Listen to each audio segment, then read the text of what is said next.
Bueno, ¿me escuchan? Sí, genial. Disculpen por todos los inconvenientes. Vamos a dar continuidad al segundo bloque, que consiste con la temática presente. La primera pregunta que va a ser para ambos es: ¿cuáles son los mayores desafíos que enfrentan los investigadores hoy en día al trabajar con los quipus? Prácticamente eso ya lo mencionaron, pero no sé si podrían desenvolverse más con las problemáticas actuales. Pues, como hemos oído, hay varias especialidades de investigadores que se dedican al estudio de los quipus, y cada especialización, cada departamento tiene sus propios desafíos, digamos, ¿no? Porque para historiadores, trabajo en el departamento de historia, nosotros es cómo buscar fuentes escritas que nos describen o nos den una vista de cómo se usó el quipu en otra época, o que documentan la historia de las interpretaciones del quipu. Entonces, para decirlo de modo un poco más concreto, parte de mi rutina diaria aquí en Perú ha sido ir a la Biblioteca Nacional en San Borja, por ejemplo, ir en el fondo antiguo de manuscritos, yendo página por página, en un gran epistolario de comienzo del siglo XX, buscando cartas escritas por investigadores independientes de esa época que dijeron o que escribieron una carta diciendo que tengo una nueva teoría del quipu que quiero publicar en el comercio, ¿no? Y me voy a publicar. Y obviamente no lo hicieron, pero rescatar, reconstruir su teoría requiere ir página por página también en la biblioteca, ¿no? Yendo página por página de comercio y de otros diarios mucho más locales de cada época. Otros problemas para el historiador de la época temprana, colonia temprana, es buscar los registros, buscar documentos coloniales sobre el uso del quipu en ámbitos legales. Otro tema importante en el estudio del quipu es su uso en el siglo XVI y XVII en ámbitos legales como prueba de objetos y de servicios robados dentro de ese ámbito colonial. Y sobreviven aproximadamente 10.000 páginas de transcripciones de quipus que a veces son denominados quipus de papel o quipus textos, que sobreviven de esa época y se han estudiado. He trabajado un poco en ese corpus documental, es realmente llamativo lo que se lee en cada uno de esos documentos, porque ahí en un documento sobrevive una transcripción exacta de cada cuerda de un quipu que se produjo justo en ese momento, en una audiencia, es decir, en una corte colonial, como prueba de una comunidad que había caminado a Lima a la audiencia para presentar, ¿no?, sus datos, ¿no?, de a veces una década de lo que ha sido, o lo que habían entregado, a veces lo que había sido robado de su comunidad.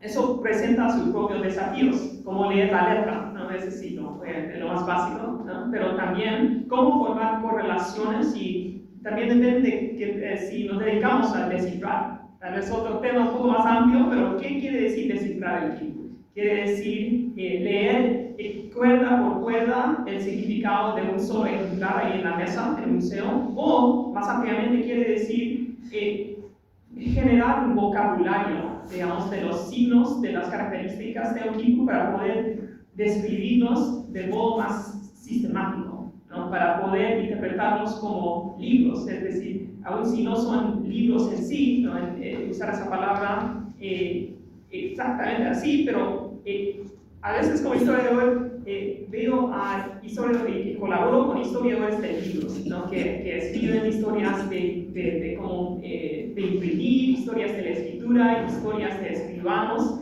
y ellos tienen todas sus técnicas, sus metodologías a cómo estudiar documentos y todas las huellas de culturas de documentación de otras épocas. Y hay varias estrategias que podemos aplicar, ¿no?, que podemos usar de esos otros campos de investigación con manuscritos, con documentos, todo así. Bueno, he hablado demasiado de historiadores, pero esa es mi especialización, pero mi formación inicial fue en matemáticas aplicadas y tengo una maestría en antropología social. Ambos tienen sus propios desafíos, ¿no? En el caso de matemáticas, colaboro mucho con especialistas de la ciencia de datos que intentan buscar patrones mediante el uso de bases de datos de quipus. Hay más de 600 quipus que se han digitalizado y que se pueden acceder de forma libre en un recurso que se llama el Quipu Field Guide, que es un proyecto creado hace 5 años, fue un proyecto de pandemia, sé que varios tuvimos esos proyectos de pandemia, ¿no? Y para un colega nuestro que trabaja, que vive fuera de San Francisco, él creó un visualizador, digamos, que se puede ver más de 600 diagramas de kibbutz generados de sus datos que se han sacado por investigadores que visitaron a kibbutz desde la década de los años 70, ¿no? En Alemania, en varios países del mundo, pero eso presenta sus propios desafíos. Como si especialista de ciencia de datos o de estadística, si se ve un patrón en una serie de kibbutz, se puede generalizar a todo el corpus.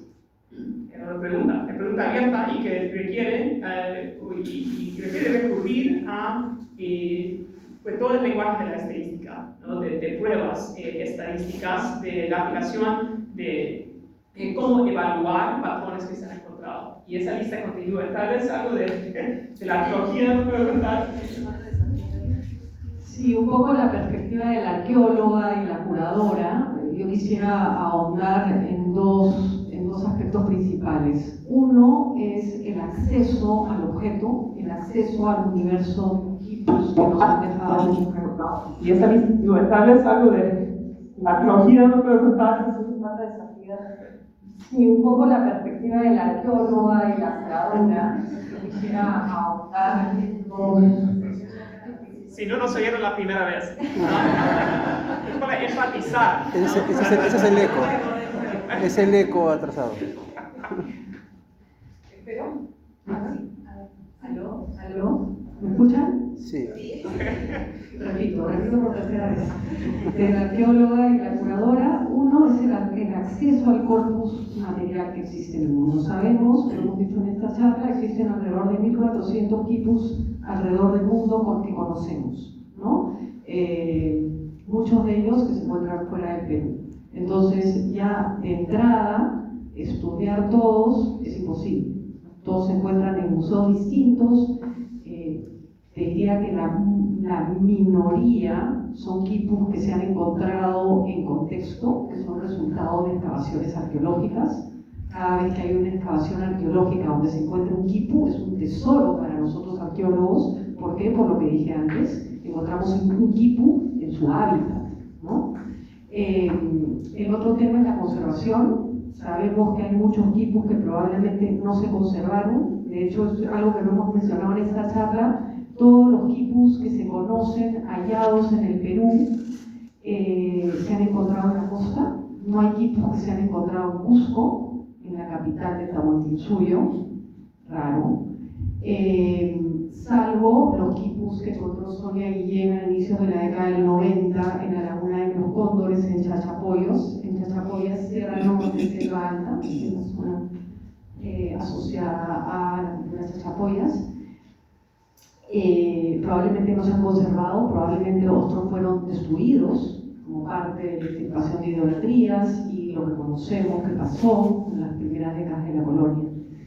Pero el otro gran desafío es que a diferencia, y eso también lo dije cuando presentamos el proyecto de equipos, a diferencia de estudiar una botella de hace estribo, moche, que sabemos que fue concluida, ¿no? Fue modelada, fue bruñida, pintada, horneada, finamente y luego depositada en una tumba para acompañar al difunto en su viaje hacia el más allá, o que le reconoció en vida.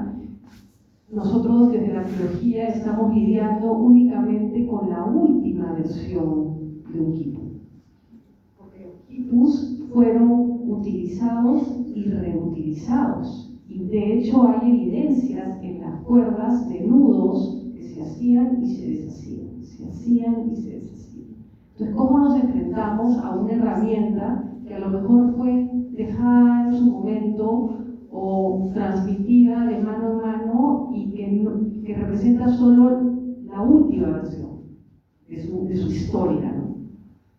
De la biografía de este objeto que no podemos reconstruir, ¿no?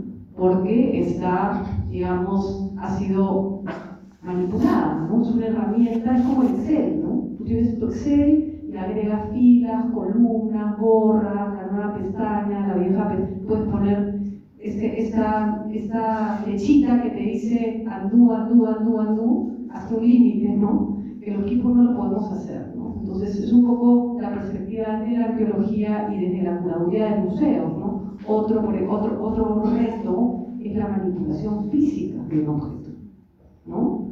Para estudiar un equipo lo tienes que manipular, lo tienes que tocar, lo tienes que revisar, ¿no? Y sabemos que los tejidos es un material que es muy sensible a los cambios, ¿no? De temperatura y de humedad. Entonces, de alguna manera yo creo que la tecnología o el trabajo que hace Mari desde las matemáticas aplicadas o la tecnología nos van a ayudar en el futuro a un poco sobrellevar estos desafíos que tenemos en relación a la manipulación y al estudio de los equipos que se encuentran en diferentes puntos del mundo, ¿no?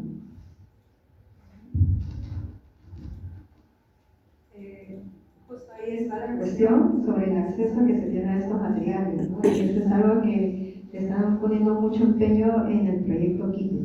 Justo ahora vamos a dar pie a esas preguntas alrededor de su proyecto en conjunto. La primera es, ¿qué avances recientes destacarías en la investigación internacional sobre quipus? ¿Qué se ha logrado descifrar hasta ahora? ¿Vale? Pues hemos hablado de desafíos y qué gusto hablar de resultados también, ¿no? Desde varias especializaciones, otro gusto de dar charlas públicas sobre el equipo es la oportunidad de reconocer expertas que llegan también a estos eventos públicos. Entonces, hace algunos minutos, Lidia Fosa está aquí, ¿no? Lidia, hola. Lidia es experta mundial, ¿no? en la recepción de los equipos en la época colonial. Ella tiene un libro que salió hace 2 años, sobre la recepción del equipo mediante el estudio detallado y minucioso de fuentes coloniales, las crónicas. Puedo decir que tuvimos una semana Kipus hace 2 semanas en conexión con este proyecto de la Universidad del Pacífico, pero también cada oportunidad, ¿verdad?, del equipo en un foro público así es también oportunidad a conversar con expertos y también con todos los interesados. Puedo decir que desde varias especializaciones lo que hemos visto en los últimos años, avances en el hallazgo de documentos que nos hablan del uso del equipo dentro del primer siglo, tras la conquista, casos específicos del uso del equipo en ámbitos legales y coloniales que he mencionado. Desde la ciencia de datos, algunos nuevos resultados mediante el estudio minucioso y el hallazgo de patrones, ¿no?, en números numéricos ha sido la clasificación de equipos sobrevivientes en géneros, es decir, en distintas clases de objetos. Parte de este problema de la sobrevivencia incompleta de los equipos ha sido que es difícil clasificarlos. Es decir, podemos, como lo describo en mi libro hace algunos años, es como imagínate una librería, ¿no?, que de la noche a la mañana todos se han robado y hay 10 libros aquí, 20 libros acá en el suelo, ¿no? Y algunos son historias, algunos son genealogías, otros son libros de cualquier tema. Parte de la pregunta o desafío central para nosotros ha sido cómo reunir equipos de la misma clase, equipos del mismo género, ¿no? Y desde acá poder sacar conclusiones, ¿no?, sobre su significado. Puedo decir que mediante la ciencia de datos hemos llegado a la clasificación de equipos en varios géneros, que es una investigación que salió hace un año, pero seguimos con otros trabajos asociados. Por ejemplo, la reunión de equipos rotos. A mencionar este ámbito a finales del siglo XIX de la arqueología informal, los equipos se sacaron a veces más de 500 equipos que se sacaron a finales del siglo XIX, a veces llegaron a Berlín los objetos y curadores o el personal del museo en esa época a veces cortaron el equipo para venderlo o intercambiarlo con otras instituciones, ¿no? Mencioné hace unos minutos los trabajos de especialistas de la historia del libro y de especialistas de manuscritos. Uno de los proyectos claves, uno de los proyectos centrales en ese campo ha sido proyectos digitales de reunir libros rotos, y Entonces sí, estamos haciendo algo parecido en la reunión de quipus rotos, que se encuentran actualmente a veces en dos partes del mismo depósito, pero la meta más amplia es la posibilidad de reunir quipus que se encuentran actualmente en diversas colecciones, ¿no? La posibilidad de buscar un fragmento de quipu en Berlín, que es la segunda parte de un quipu roto que se conserva en el depósito del Museo Humano, ¿no? Ese tipo de investigación continúa gracias a los trabajos de varios especialistas.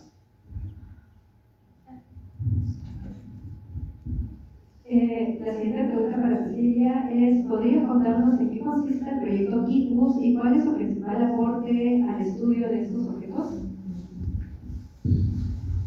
El proyecto Quipus nace cuando yo era curadora en el Museo de Arte de Lima, antes de la pandemia, y recibimos en custodia una colección de Quipus formada por el investigador ítalo-peruano Carlo Radicati di Primerio a mediados del siglo XX, una colección de cerca de 30 Quipus que llegan al Mali con el compromiso de estudiarlos, fecharlos y presentarlos al público en proyectos curatoriales de museos como una exposición y una publicación.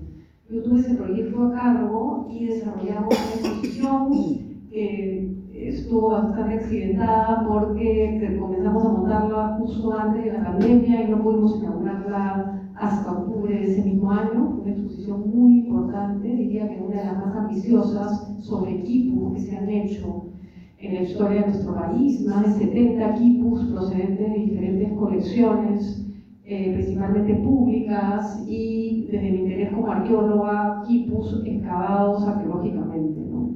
Que se reunían en asociación a los quipus coleccionados por Radicati y presentar al público por primera vez los avances realizados sobre los quipus desde diferentes perspectivas, ¿no?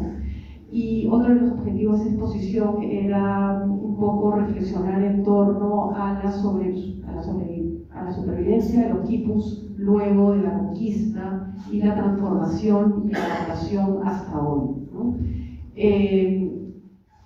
Esos quipus siguen en custodia en el Mali y a inicios de este año, yo ya trabajando desde la Universidad del Pacífico, postulo a un proyecto para darle continuidad al trabajo asociado con estos quipus y ganamos el concurso, un concurso del Vicerrectorado de Investigación de esta universidad, que tenía como objetivo contribuir al estudio de los quipus basándose en esta colección a modo de un piloto. Por un lado, lo que estamos haciendo es estamos a partir de la generación de un sistema de catalogación de quipus establecido primero por la Universidad de Harvard y ahora continuado y mejorado por el Quipu Field Guide, proyecto que le ha mencionado Manuel Medrano, es que nosotros regresamos a esta colección de 30 quipus y la catalogamos haciendo un registro detallado y actualizado, incorporando categorías que antes no se habían considerado, como considerar fibras que trascienden el algodón o la fibra de camélido, como la puede ser el cabello humano, por ejemplo. Y a partir de esa base de datos estamos trabajando con un equipo de diseñadores, ingenieros y programadores para generar modelos digitales a partir de esta base de datos, utilizando principalmente programas de ilustración y de programación. Estamos usando principalmente un programa que se llama Blender, After Effects, que establece un diálogo con Python, que es un lenguaje de programación, y que automáticamente a partir de la base de datos te va a lanzar el modelo digital, con todos los detalles mínimos y detalles sobre el color, sobre el tipo de cuerda, el tipo de nudo. Entonces, además de tener estos modelos digitales, estamos por primera vez estudiando el archivo personal de Radicati. Muchos de ustedes seguro saben que Radicati fue uno de los pioneros en el estudio de quipus, tuvo muchas publicaciones, dedicó 40 años de su carrera al estudio de quipus, contribuyó en muchos aspectos y lo que queremos hacer es reflexionar en torno al proceso de su estudio, de sus hipótesis, de sus aportes y asociar esa documentación con los quipus de su colección. Entonces lo que vamos a tener es una plataforma virtual, una suerte de página web con acceso a su archivo personal, y su archivo va a estar asociado a estos modelos digitales, ¿no? Como dije antes, es un proyecto piloto, es una primera fase. Yo sueño, pero la idea es que si esta base de datos funcione, luego podremos ampliarla a otras colecciones. Si otras colecciones se suman y empiezan a catalogar sus colecciones, ¿por qué no se podrían generar automáticamente estos modelos digitales? Entonces, por un lado, estamos contribuyendo a reunir, ¿no?, el universo de quipus desde un lugar, ¿no?, que ya de alguna manera lo está haciendo Ashok Khosla con Manuel Medrano desde el Quipu Field Guide, ¿no? O sea, ustedes entran al Quipu Field Guide y ya tienen acceso a 650 quipus sin irse a cada uno de los museos, ¿no? La idea es encontrar un lugar desde donde estudiarlos y contribuir a difundir el legado de Radicati a la contribución de los quipus, y quizá en una siguiente fase aplicar otras herramientas de tecnología como la inteligencia artificial, por ejemplo, al estudio de los quipus. Este es un proyecto de 2 años que termina en 2027. Continuamos con el tercer bloque, que es acerca del futuro. Manuel, ¿de qué manera las tecnologías digitales como el modelado 3D, el uso de letras, como mencionó Cecilia, o el uso de inteligencia artificial está ayudando a comprender mejor los quipus o su estudio, como el tema de la documentación, como mencionó?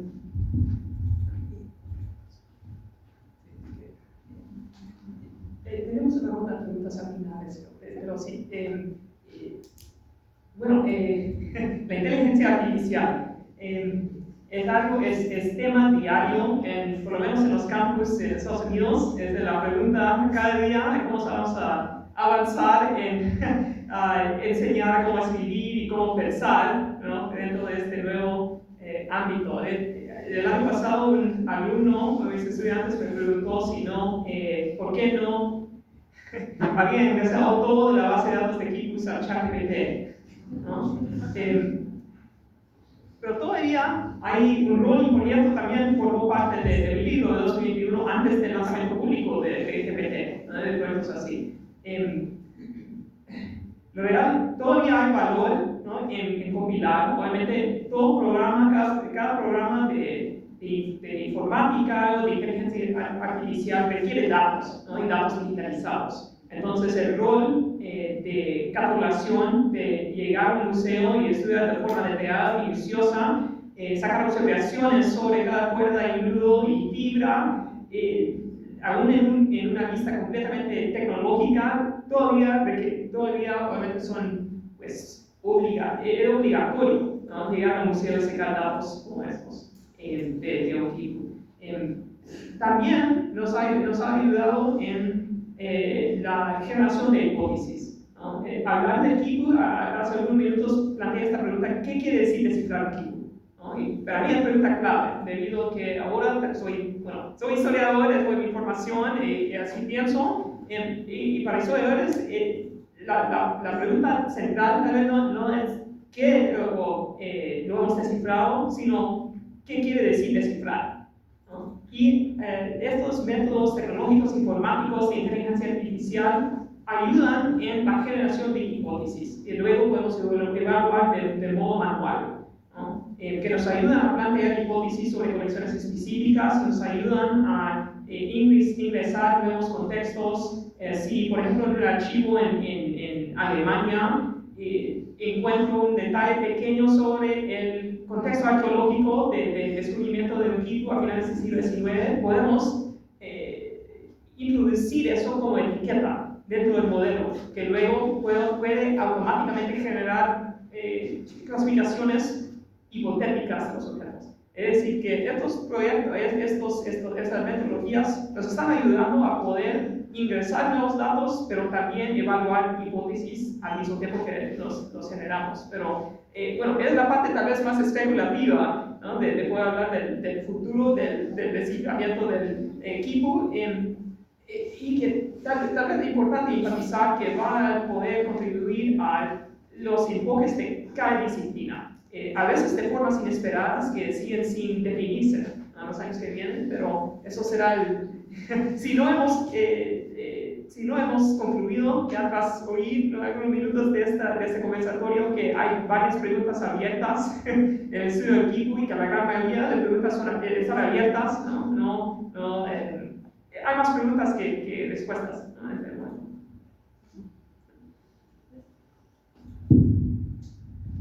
Sí, yo creo que para solo complementar brevemente lo que ha dicho Mani, es que creo que la tecnología nos puede ayudar a lo que hemos dicho anteriormente, de tener la capacidad de estudiar al Kipu no como un ente, como un objeto en sí mismo, ¿no? Sino asociarlo a diferentes tipos de información, que puede ser una base de datos, que puede ser la relación con una carta, con un dibujo antiguo, con tipos de otras colecciones, ¿no? Y desde el lado de la conservación, obviamente para hacer un registro serio, uno tiene que aproximarse y estudiar los quipus in situ, ¿no? Porque, digamos, la información sobre el color o la información a veces sobre la torsión o datos mínimos, ¿no? Que uno únicamente los puede estudiar mirando el objeto. Habiendo dicho eso, creo que la tecnología nos puede ayudar a por lo menos tener acceso a colecciones que sabemos que nunca vamos a poder acceder al depósito de los quipus de Berlín. Por lo menos tener la tecnología para ayudarnos a acceder a esas colecciones es algo que está pasando, ¿no? Pero la tecnología también son pesados radiocarbónicos, son estudios de isótopos estables, son estudios de colores, de tintes, y hoy en día la arqueología también está avanzando con eso. Hoy en día hay una investigadora italiana, Grecia, que está terminando su tesis doctoral, que está estudiando y que está aportando mucho en hipótesis asociadas a los colores y a las investigaciones que se pueden hacer para intentar rastrear el origen de la producción de los equipos, ¿no? Entonces, eso también es tecnología, no todo es inteligencia artificial, ¿no? Eso. También me gustaría agregar que justo su proyecto Quipus lo que trata es hacer un modelado 3D de los Quipus. O sea, uno puede ver en cada dimensión las estructuras de los nudos, las cuerdas, y eso permite que uno no esté manipulando. Usualmente, cuando vemos los Quipus, fotografías, siempre es imágenes planas. Esa es prácticamente una ventaja de lo que está realizando su proyecto de ambos. Ahora vamos a dar inicio al cuarto bloque, que es acerca de la vigencia. En este caso, la pregunta va para ambos. ¿Por qué consideran que es importante seguir divulgando información sobre quipus en la actualidad? A ver si lo pueden seguir ahondando mejor. Tal vez comienzo con esta afirmación. El quipu es texto andino. Y al afirmar ¿no? eso, a ofrecer esa afirmación, creo que la pregunta clave es cómo cambiarían, ¿no? nuestra vista del pasado textual de los Andes al afirmar o ofrecer una afirmación así, ¿no? Porque para mí afirmar que el quipu es texto andino, ¿no? nos permite involucrar a los historiadores, nos permite destabilizar, digamos, esa línea canónica entre la arqueología y la historia en los Andes. ¿Por qué ha sido la conquista española, por lo menos en el ámbito estadounidense donde trabajo? Esa línea entre arqueología e historia de los Andes es justamente con la conquista española, porque en la narrativa tradicional, la narrativa canónica, es con la llegada de los españoles que llegan y se introduce la escritura en los Andes, ¿no? ¿Cómo podemos destabilizar, ¿no? y cambiar esa narrativa recurriendo a los libros como fuentes primarias? Debido a eso, no debe ser, tal vez no es sorprendente que como historiador estoy estudiando el quipu y escribiendo su historia global, ¿no? Creo que también formular las preguntas sobre el kipu en un ámbito global nos ayuda a ingresar, a sumar al kipu a una lista de tradiciones de inscripción, de tradiciones de comunicación textuales de todo el mundo y de toda la época premoderna. Es decir, porque sin duda el kipu participe, ¿no?, dentro de esta gran historia de inscripción y del registro de conocimiento. Así que seguir con todas estas aproximaciones aquí, desde la arqueología, desde la ciencia de datos, desde la historia de la antropología social, ¿no?, de la historia del arte, de la literatura, nos ayuda a reconocer al kipu como texto andino. Y para mí eso es tan simple como eso, pero bueno, pienso con el kipu cada día, tal vez cada hora de cada día. Y eso ha sido el resultado de mi pensamiento del kipu en los últimos años, pero como me gusta, a veces como digo, este nuevo proyecto, el libro va a salir como 8 años, ¿no? Pero así tal vez lo más interesante de todo es que el conocimiento del kipu sobre el kipu sigue cambiándose. Cada año las preguntas claves, los debates centrales, las teorías, las historias del kipu en sí cambian cada año. Así que lo importante es seguir conversando sobre el objeto como texto andino. Yo le quiero dar otro giro a la respuesta como curadora de museos. Yo soy una apasionada en que la aproximación a la cultura material de las sociedades andinas prehispánicas en un contexto de museo es una oportunidad de complementar el aprendizaje formal que todos hemos recibido en el colegio, los peruanos, y cómo nos han enseñado sobre la historia del Perú antiguo, ¿no? Y está bien tener más preguntas que respuestas, no está mal, no todo lo tenemos que saber. Pero lo que sí es que al colegio no nos llega la información actualizada, ¿no? Entonces, a través de exposiciones, a través de este tipo de proyectos, es que también estamos haciendo investigación, pero también estamos compartiendo, ¿no?, conocimiento, yo quisiera, de forma más accesible, ¿no? Y pensar al kipu no como un elemento aislado, sino como un elemento clave en el desarrollo de las sociedades andinas, principalmente en el rol clave que tuvo en la gestión y quizás en la rápida expansión que tuvo el Estado Sur, ¿no? Entonces, y eso lo hemos tratado de hacer en la exposición que hicimos en el 2020, lo hemos tratado de hacer en la exposición que hicimos sobre los incas en el 2024, y un poco los estudios de público que hemos recogido en el MADI por muchos años es muchas ganas de acceder a información que nosotros los académicos, los arqueólogos hablamos entre nosotros, pero muy pocas veces compartimos con el público, ¿no? Entonces, yo lo que quiero es que lo que sepamos sobre quipus, que lo compartamos, que esté bien y compartir. Hace poco publicamos un libro sobre culturas milenarias del Perú, dirigido a un público de niños y adolescentes, y donde no tenemos el miedo a decir esto no se sabe, esto no lo sabemos, la arqueología está en constante trabajo, ¿no? La historia se escribe todos los días, es lo que dijo Mani, ¿no? Probablemente el próximo año vamos a tener otra hipótesis o otro descubrimiento de una tumba muy importante que nos arroja nueva información, ¿no? Pero lo que quiero que todos nos llevemos es que está bien no saber todo y estudiemos los quipus como elementos en sí mismos y también como parte de una sociedad muy importante, además que no terminó con la conquista, ¿no? Hay una continuidad en el uso adaptado y transformado hasta el día de hoy, ¿no? Ya para cerrar, si los quipus fueran una forma de diálogo entre el pasado y el futuro, ¿qué mensaje crees que nos estarían dejando hoy? ¿Y qué podemos seguir aprendiendo del quipu hoy? He mencionado que el kipu es texto andino, que tal vez el kipu nos está diciendo que debes leerlo, ¿no? Debes intentar leer, pero aún en los casos en que todavía no podemos decir o ofrecer un significado exacto del contenido de cualquier tipo, queremos tratarlo como texto y tratarlo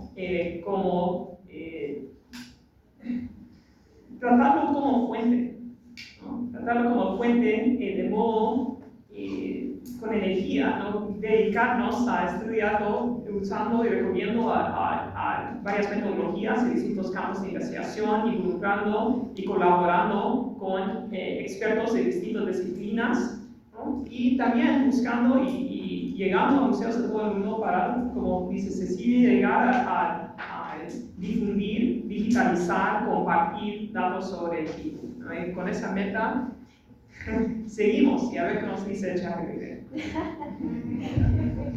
Yo solo agregar que las sociedades latinas, ¿qué nos están diciendo hoy? ¿No? A una sociedad occidental del siglo XXI donde damos por hecho que el lenguaje que nosotros tenemos es el único, ¿no? Entonces hay otras formas probadas en el pasado de hacer las cosas bien, ¿no? Otra forma de registrar información que no necesariamente tiene que ser la que usamos hoy en día nosotros. Es muy difícil desde la arqueología desprendernos de esos sesgos occidentales que tenemos, que todos hemos nacido con ellos, ¿no? Claro, los arqueólogos tenemos el sueño de un día me despierto y estoy en Ayacucho, cuando se está gestando la cultura wari, ¿no? Y cómo los primeros equipos que se conocen datan de esa fecha, ¿no? Pero eso es imposible. Entonces, hacemos lo que podemos desde el siglo XXI como arqueólogos, público en general, peruanos, matemáticos, pero por lo menos saber que hay otras formas de hacer las cosas bien. Tal vez añadiría que el equipo es más que un misterio, ¿no? El equipo es más que un misterio.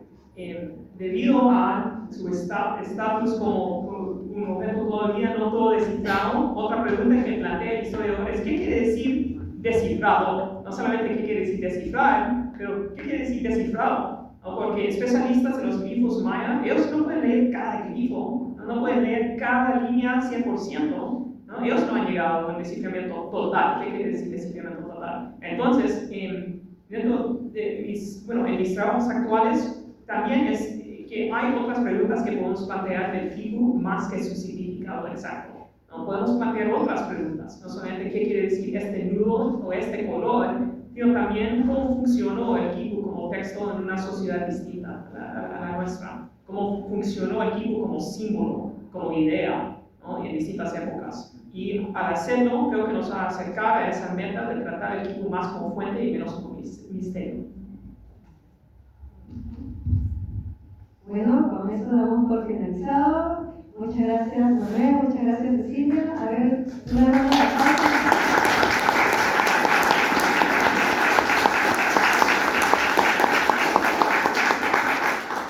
Ahora, otro de los momentos más esperados, la ronda de preguntas.